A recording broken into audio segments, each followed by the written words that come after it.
এই ছবিটা যে দেখছেন, সন্তানের জন্য বাবা তার সবটুকু বিক্রি করে সন্তানকে বিদেশ পাঠিয়েছে।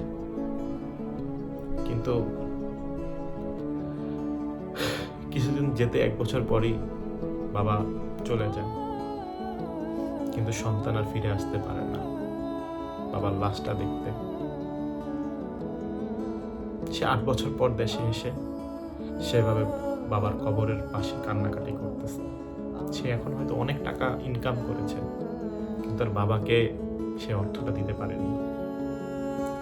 পৃথিবীর বাবার মতন সম্পর্ক বা সন্তানের প্রতি বাবার ভালোবাসা, সেটা হয়তো এই ছবিটা দেখলেই বোঝা যায় যে বাবা কত আত্মত্যাগ করেছে। তার নিজের শেষ বয়সে সে চাইলে সুখ করতে পারত, কিন্তু সে সেটা করেনি।